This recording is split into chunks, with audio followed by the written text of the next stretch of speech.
បាទជំរាបសួរពុកម៉ែបងប្អូនទាំងអស់គ្នាបាទថ្ងៃនេះដែរខ្ញុំមានវីដេអូថ្មីបន្តទៀតហើយដើម្បីចែករំលែកដល់ពុកម៉ែបងប្អូនអ្នកទស្សនានៅក្នុងបណ្ដាញសង្គម YouTube ទាំងអស់គ្នាហើយនេះជាទស្សនវិជ្ជានៃការដកស្ទូងហើយនឹងការប្រមូលផលរបស់បងប្អូនប្រជាកសិករនៅក្នុងតាមទីជនបទស្រុកត្រែយើងហ្នឹងណាហើយនេះជាទស្សនវិជ្ជានៅតាមវាលស្រែដែលខ្ញុំបានថតជាវីដេអូដើម្បីចែករំលែកដល់ពុកម៉ែបងប្អូនឲ្យបានទស្សនាទាំងអស់គ្នាហើយមុននឹងម៉ាស៊ីនច្រូតគេមកដល់គឺយើងខ្ញុំបានធ្វើការថតនៅទស្សនវិជ្ជាមួយចំនួនហើយនេះជាទស្សនវិជ្ជានៃភូមិចាស់របស់ខ្ញុំដែលយើងបានផ្លាស់ទីទៅនៅខាងលើវិញដោយសារ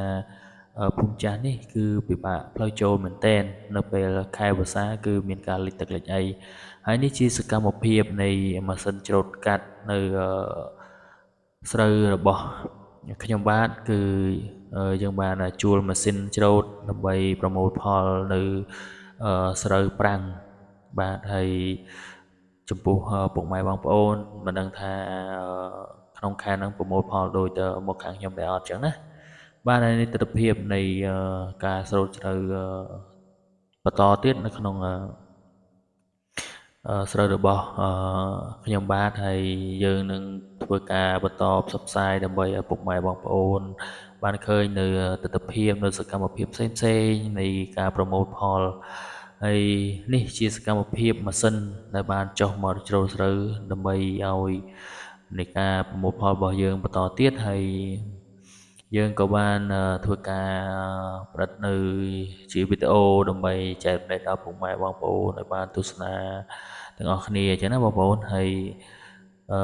សង្ឃឹមថាពុកម៉ែបងប្អូនចូលចិត្តហើយនឹងមានការគ្រប់គ្រងនៅវីដេអូរបស់ខ្ញុំថ្មីក្នុងការធ្វើឲ្យពុកម៉ែបងប្អូននឹងចូលចិត្តតាមដានទស្សនាវីដេអូរបស់ខ្ញុំបន្តទៀត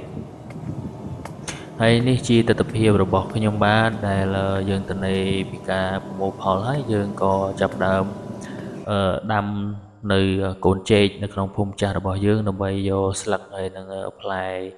នៅពេលដែលវាបានលូតលាស់នៃការធំធាត់របស់ដើមចេកហ្នឹងណាបាទហើយសកម្មភាពរបស់ខ្ញុំมันមានអ្វីច្រើនទេគឺយើងបង្ហាញនៅទស្សនវិជ្ជានៃការប្រមូលផលស្រូវហើយនឹងទស្សនវិជ្ជានៃការដាំកូនចេកជាដើមចឹងណាពុកម៉ែបងប្អូនហើយបើសិនជាពុកម៉ែបងប្អូនចូលចិត្តនៅវីដេអូរបស់ខ្ញុំបាទសូមពុកម៉ែបងប្អូនហ្នឹងជួយចុច Subscribe ឬក៏ជាវនៅវីដេអូរបស់ខ្ញុំដើម្បីតាមដាននៅសកម្មភាពផ្សេងៗរបស់ខ្ញុំបាទនឹងធ្វើចែករំលែកដល់ពុកម៉ែបងប្អូនទាំងអស់គ្នាឲ្យបានទស្សនាបាទហើយនេះយើងកំពុងតែដាក់ជីបដាមុនពេលដែលយើងយកកូនចេកយើងមកដាំនៅក្នុងដីដែលទនេអញ្ចឹងណាពុកម៉ែបងប្អូនបាទហើយនេះជាទស្សនវិជ្ជាដែលយើងបានប្រមូលផលហើយយើងក៏ចាប់ផ្ដើមភ្ជួររាស់ដើម្បីស្ទូងបន្តទៀតនៅស្រូវហើយស្ទូងស្រូវធ្ងន់បន្តទៀតអញ្ចឹងណាហើយនេះជាសកម្មភាពនៃការជួររាស់របស់ពុករបស់ខ្ញុំហើយនេះជាសកម្មភាពនៃការស្ទូងបន្តនៅស្រូវធ្ងន់បាទហើយវីដេអូរបស់ខ្ញុំមានតែប៉ុណ្្នឹងទេខ្ញុំសូមអរគុណសូមជម្រាបលា